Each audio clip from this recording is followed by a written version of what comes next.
football. It's personal between me and you, and I'm going to do you some serious harm, you big stiff idiot. The Untouchable True School Sports Empire proudly presents something the boxing game's missing. Hey, what's going on? It's your boy BT, and I came here to talk some boxing with the thousands of True School Sports subscribers. Now, this is a recap of tonight's ProBox card. You know, it was an interesting card. Had some really intriguing fighters and prospects on the card, and maybe even you could say some young budding contenders. I wanted to kind of just talk about that and get my take on that. So we'll start with the main event. The main event featured two fighters. One fighter goes by the name of the Black Buffalo, a.k.a. Mohamed Soumaoro. And the other fighter went by the name of El Chocolatito, and his name was Angel Vazquez Lupercio. Now, Soumaoro, I've seen Soumaoro fight before because I remember he in his last fight, and I did a video about it.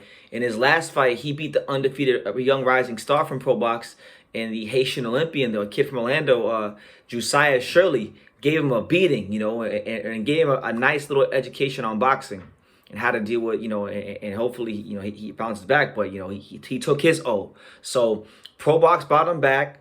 They featured him in the main event, and he was taking on Angel Vazquez Lupercio.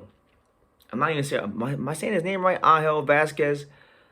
I'm just going to call him El Chocolatito because that's his nickname. Now, he's over here calling himself El Chocolatito. My favorite fighter in boxing history is Roman Chocolatito Gonzalez. So I never seen this guy fight.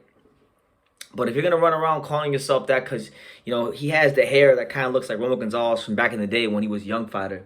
So there was a bit of a resemblance as far as the look. But man, oh man.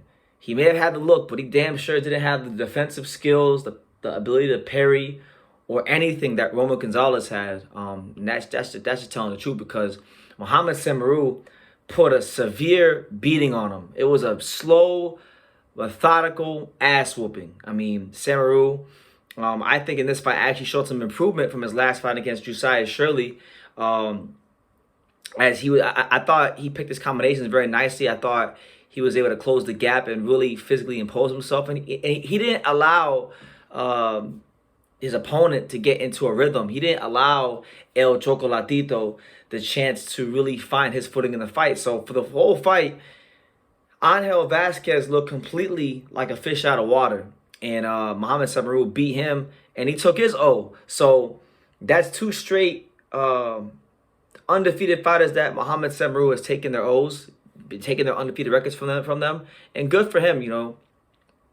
Good for him, you know. He's shown himself to be of high quality on these ProBox cards.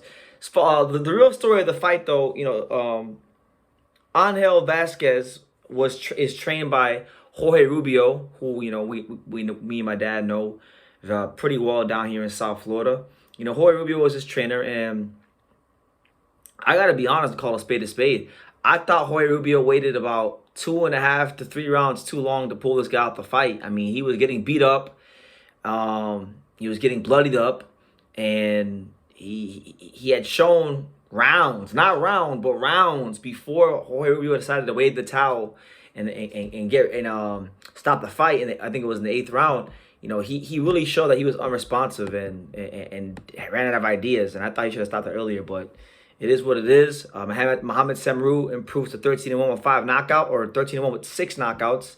And, you know, he's starting to rise from the ashes out of Montreal, Canada, as a good little contender in, you know, the 140-pound division. You know, right now as it stands, if you look at some guys ranked in and around where he's ranked, let me see. So right now on BoxRec, Mohamed Soumaoro is ranked number 136th, right? So he's probably going to rise a little bit. So if you look at some of the names in and around him, 4 spots down, you have Carlos Balderas, who's ranked number 140.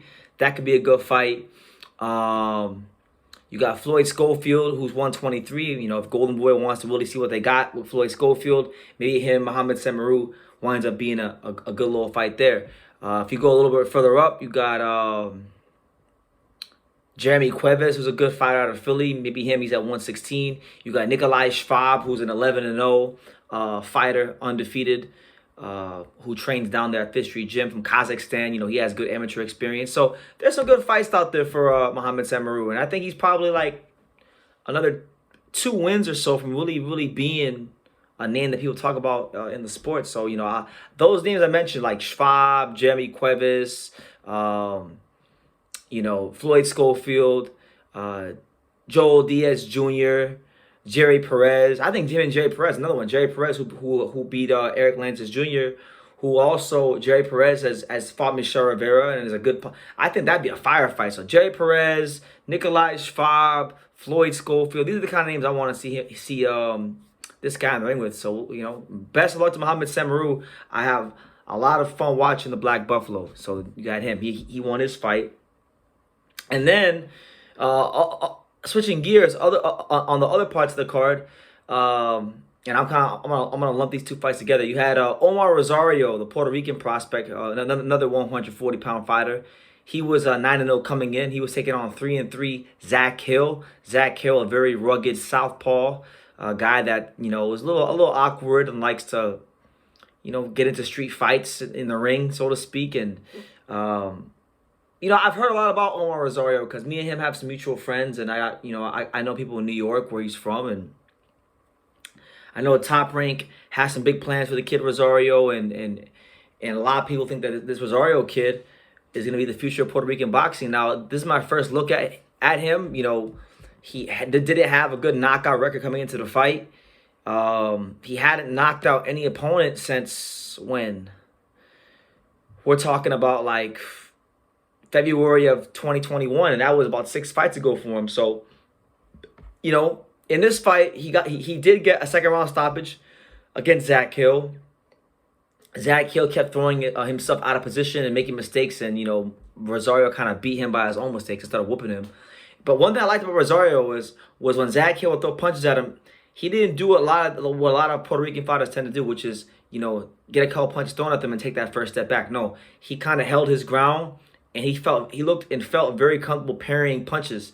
And I liked the way he parried punches and just maintained his composure in the pocket, and then would go and fire right hands. And then he seemed to really have and make a concerted effort to target the body and chop him up. So I love that from him, and I loved just the intelligent body punch from him. So looking forward to seeing how his career develops. I thought he did a very good job in his performance. Good for him to a second round stoppage. And then as far as the other fight was very interesting as well, because you had you had 2 undefeated prospects. You had Demontaze Duncan from Louisville, Kentucky, who apparently grew up on the same street as Muhammad Ali. So he was 8-0 with 8 knockouts. He's fought very limited opposition in his career. Guys with records like 2-18 and 1-7 and 5-20 and 0-2 and 0-4, 8-24. So he hadn't really fought against anybody worth writing home about. He was taking on, the Puerto Rican undefeated prospect coming into the fight, 5-0, Axl Melendez Salgado. And Axl Melendez Salgado, this guy's been very much a road warrior, so to speak. I mean, just in his first 4 pro fights coming into this fight, he made his pro debut in Mexico. He had 2 fights in Colombia. He fought once in America, and then he fought once in the Dominican Republic. So he's been everywhere. He's been, a well-traveled fighter for fighting so little. He hasn't fought that many fights in his career, but he's already fought in, 4 countries now. So, he wants all the smoke. And this, for him, on paper, was really his first real test, because much like Duncan, he hadn't really been tested against anybody with a good record. And, it was a good fight. Really good fight, actually, because Salgado in this fight really showed the difference between being physically strong and being skillful. I mean, I feel like Demontaze Duncan was the more skillful fighter, but Salgado made Duncan fight his fight.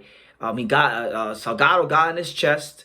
He was throwing as many punches as possible, throwing into little side steps to change the angles and throw punches around the guard, and he was having a lot of success. And Demontaze Duncan, you could see some of the skills he had, because you could see him like rolling, slipping, and countering with a lot of the shots. But ultimately, Salgado was just too big, too strong, and too active for Demontaze Duncan, and he grinded him down and beat him in a workmanlike performance, and took his O. So I think Chris Algieri put it best in the post-fight reaction. He said that, look, Demontaze Duncan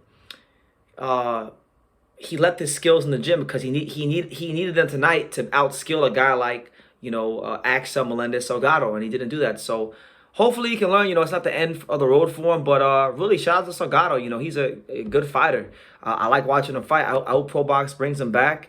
You know, coming into this fight, Salgado was ranked 967th in the world in the, what was it, 140? I want to say it was 140.